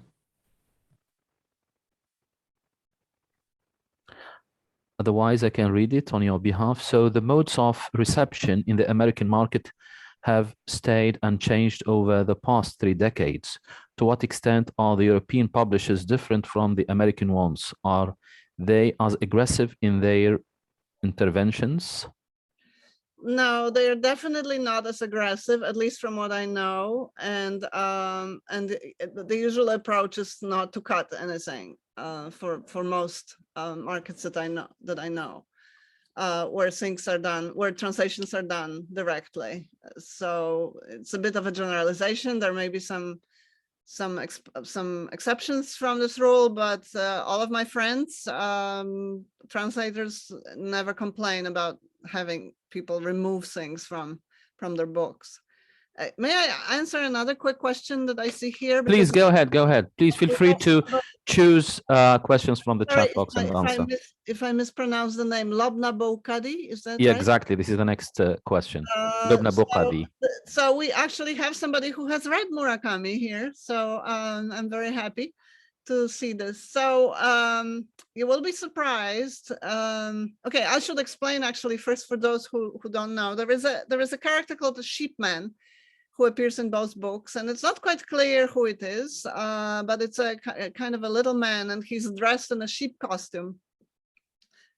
And he seems to be a traumatized person, some kind of maybe somebody who didn't want to go to the army and has been living in the mountains. It's not quite clear whether he's real or not. And in English translation by Alfred Berman, he speaks in one continuous streak of letters. So all the words are connected. It's very hard to read. But in Japanese, he doesn't speak like that. he speaks, well, in Japanese, all the words are connected anyway, so, but it just says that he speaks fast. So this was the translator's intervention 100%. He tried to make him more interesting that way. Excellent.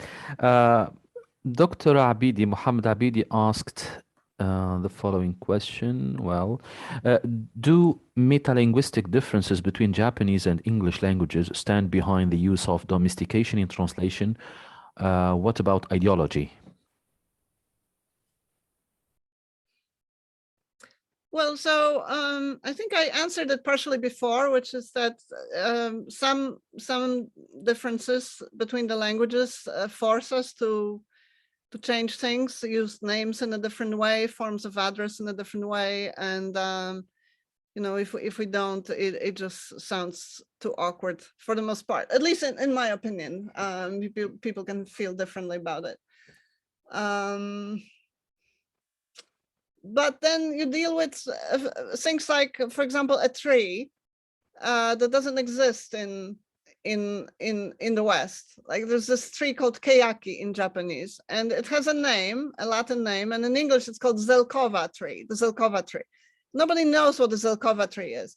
So you have a choice then. You can, well, first of all, you have to think how important is the tree in the book or in the scene, because it just says in that particular scene that there was a big tree near the entrance and it dumped a lot of leaves in the fall. And it says what kind of tree it was. So you can just call it a big tree, then you get rid, domesticate, you get rid of the name of a tree. You can call it a Zelkova tree, which is going to maybe make some readers think, well, what the hell is a Zelkova tree? I don't know, maybe I'll look it up, or maybe not.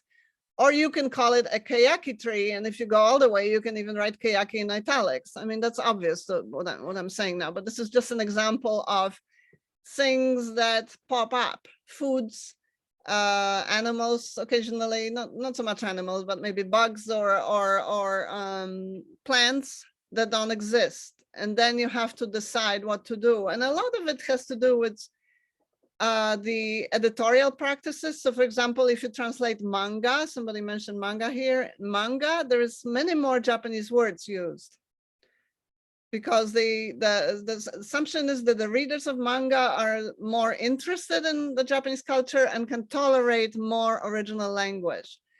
And when it comes to novels, very rarely do we see a Japanese word, unless it's a name. Excellent. So I'm going to take the two questions from the floor and then go back to the chat box to take 2 or 3 other questions, and we will call it a day. Dr. Maalij, again, please go ahead. Thank you. Yes, thank you very much indeed.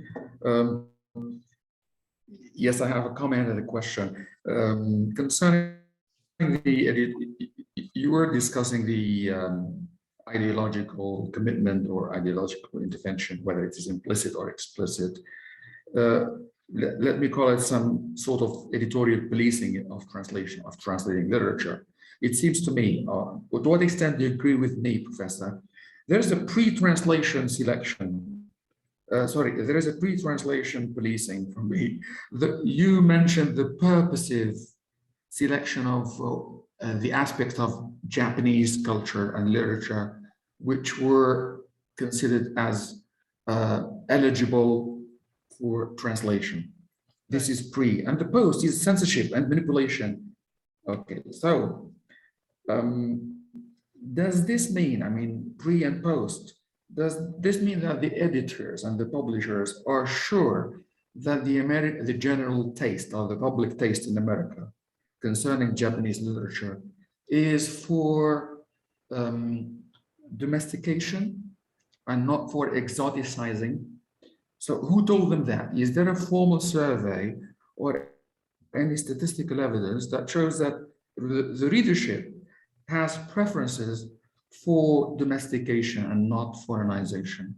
I hope my question is clear. Thank you. Yes. I just think that a Japanese case is really complicated because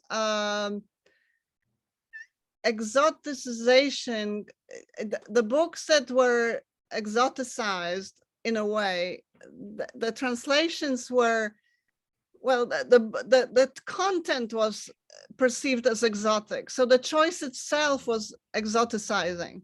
Yeah. But the translations themselves were fairly domesticated, even in the 60s. So they read very well. It's just the topics they discuss, the choices. It's like one of the most lauded books of that era, The Snow Country, is about a geisha in a small hot spring town. And you know, she wears a kimono and all that. And did all the women in Japan back then wear kimonos? Not at all, far from it. But that's the book that was chosen to translate. Of course, it's by a Nobel Prize winning author, and that had something to do with it. But the exoticizing often has to do with what it's about, not so much with how it's translated. So I think this has definitely changed now. Japan is seen differently. It's seen as a modern country, and the books that are now chosen, you are right that the sort of ideology starts with is really relevant when it comes to picking what books are translated. But I think it differs from publisher to publisher. There are many little independent publishers who, you know, may have different reasons for publishing Japanese books. In the beginning, it was just pretty much just Knopf and a couple of little ones. Now it's very different. There's a number of publishers publishing Japanese literature. Thank you. Excellent. Thank you. Emmanuel Romero, please, the floor is yours. Can you please unmute yourself, Emmanuel? Hi, guys. Hi. My question is, how can we deal with implicit or explicit translation in the Japanese literature, because it's really complex in some situations? How can we? I couldn't hear the verb. How can we deal with implicit or explicit translation in Japanese literature? Especially with implicit translation for this special language. Do you, I think the question is about implicit meanings and how to make them explicit sometimes, whether you have recourse to explicitation to make them more explicit in the translation, or how do you deal with those hidden and implicit meanings? Is this the question, Emmanuel? How can we deal with these hidden commentaries or these meanings which we have to express in translation in explicit translation, right? How can we deal with these meanings or commentaries that are useful to translate? Can everybody hear noise from some kind of TV or something? Yes, I think it's coming from Emmanuel. There is some noise, background noise. Now, can you hear me? Now we can hear you, yeah. Yes. Yeah, sorry. Yeah, my question was that how can we deal with implicit commentaries or meanings, especially in Japanese literature, to translate? How can we deal with that? That was I'm not sure what you're referring to. Could you give me an example when something is sort of suggested and you have to decide whether to make it explicit or not? Is that what you mean? Yeah, this is the point. Yeah, I can. Yeah, perhaps he speaks about explicitation, sometimes the thing that is implicit, and when you read between the lines you get up some meaning or some comments that are hidden messages, or how to make them explicit. Perhaps Emmanuel, do you speak Japanese? I'm Japanese. You are Japanese. I'm practice. It's a process of learning, but I'm Japanese. yeah. Okay. Do you have an example? An example. Can you speak in Japanese to Anna? Can you give me an example of what you mean? Okay. Wait a minute. This well, this I have problem with the meaning of for example, I have this copy this part.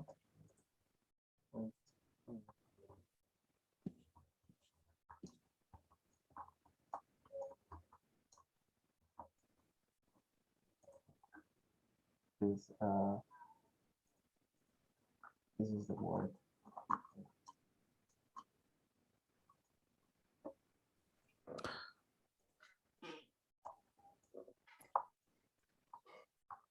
Are you writing something, Emmanuel? Can I, in the meantime, respond to another Yes, question? please. So Yes, please. Another question here from Lobna. Thank you. He once told J. Rubin, Murakami once told J. Rubin that ask for ambiguity in the source text he was translating. Murakami answered with whatever works. I guess it's important to have confidence between the two of them. And do you think Murakami cares much for the meaning and the atmosphere of his literature to be translated rather than the exact manuscript he wrote? Okay, so Murakami was not that happy that he had to cut so much of his book, and he tried to make some cuts, but he was unable to cut as much as Knopf asked, which is why he asked Jay to do that, or Jay was asked to do that, Jay Rubin. Murakami, but on many occasions he has said that he has full trust in his translators and he believes them, and he is never critical of their work. So that's all I can say, I guess.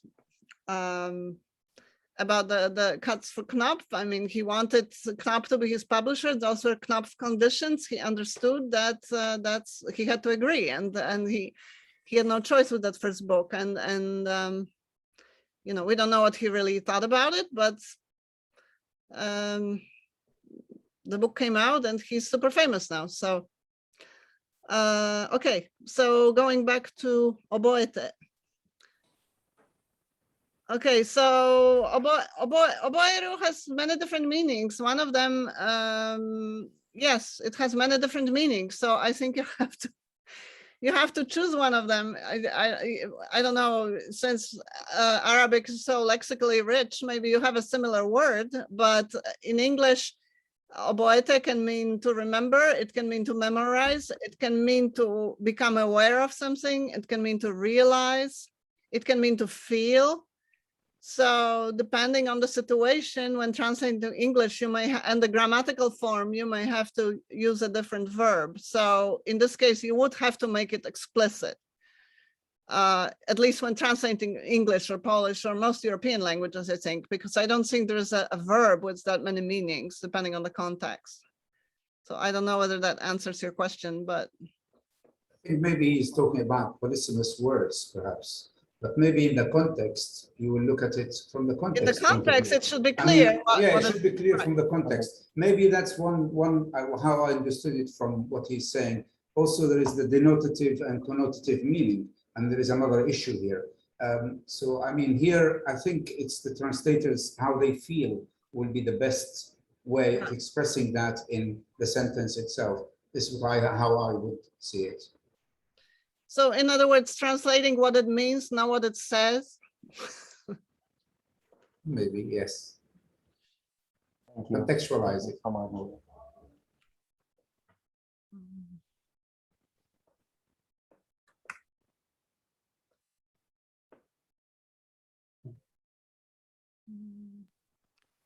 Okay, I have another. Can I answer another question? Yes, another question. Sorry, I was muted.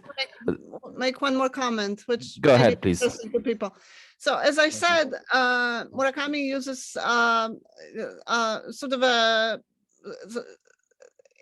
sentence structure influenced by English, and occasionally or not occasionally, he uses a lot of words of English origin, which are written in this alphabet I was talking about. So they really stand out on the page.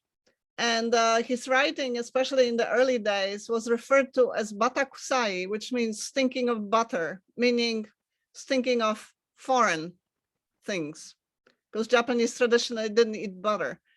So it was sort of seen as maybe pretentiously foreign sounding. And what happens is that when you translate it into English, if he uses, for example, an English idiom, like the early bird gets the worm, he translated it literally into Japanese. In Japanese, it's not an idiom, so it's kind of like a fun sentence. When you translate it back, and surprising kind of an expression, when you translate it back into English, or all those words that are written in this phonetic system, they blend back into English, like the butter blends back, melts and disappears. So that kind of foreign quality that Murakami's writing has in Japanese disappears in English, but it can be kept when translated into other languages, because you can keep the English in English, or a lot of it. You wouldn't keep that idiom in English, you would just translate it, and it would be equally awkward, not awkward, equally unusual as it is in Japanese. But the multitude of English words or little sort of phrases that are in English in the text can be kept in English, and they will stand out. So that's sort of another characteristic feature that I forgot to mention before. Excellent. So there is another question asked in the chat, and perhaps we finish with this. Don't you think that the use of domestication in Japanese English translation is driven by ideology other than metalinguistic differences? I think that was asked earlier, but do you have any comment on it, Anna? Well, I can only repeat what I said before.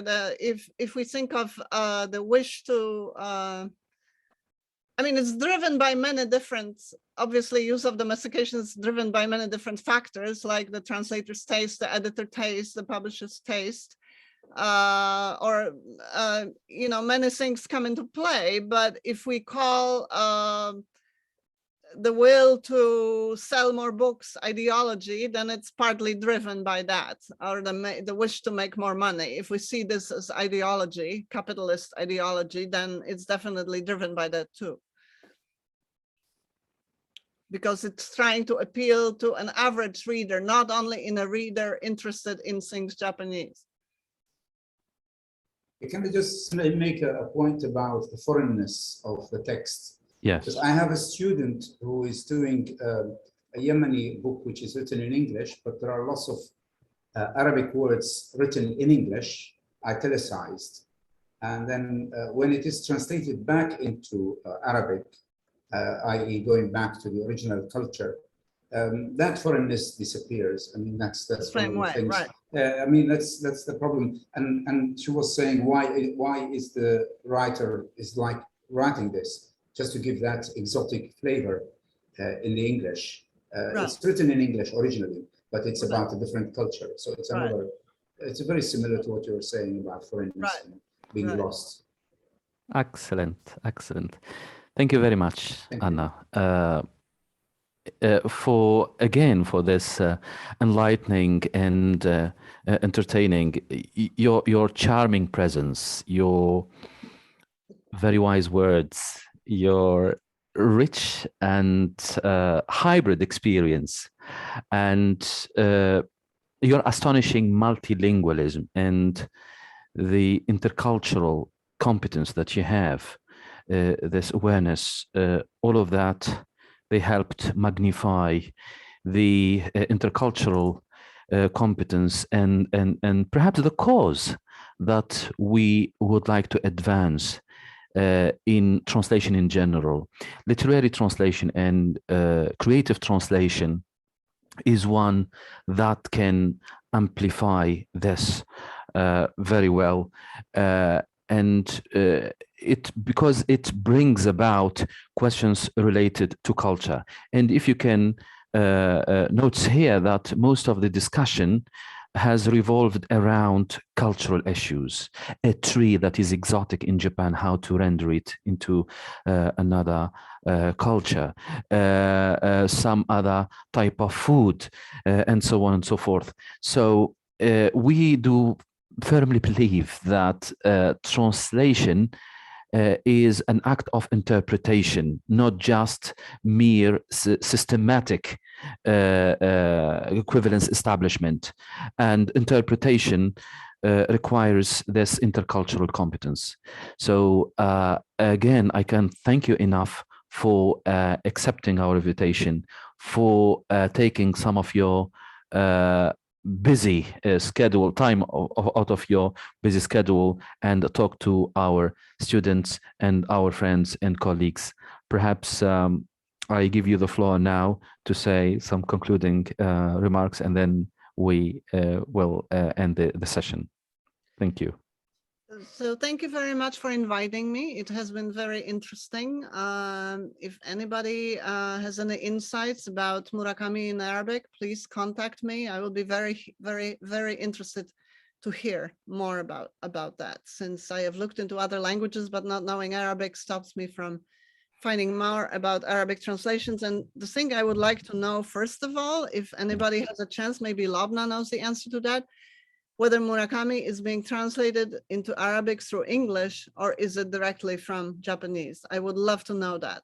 So if somebody could let me know, or let Professor Salhi know, and he would let me know, that would be fabulous. I will write my email here in the chat box.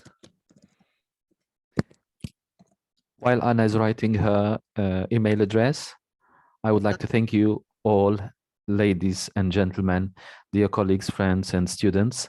And I will leave the chat open for a couple of minutes. If you'd like to write something, please do it before we close the session. Thank you very much, Anna, again, and goodbye, everyone. Good night, or have a lovely afternoon or evening. Thank you. Thank you very much. Goodbye. Goodbye.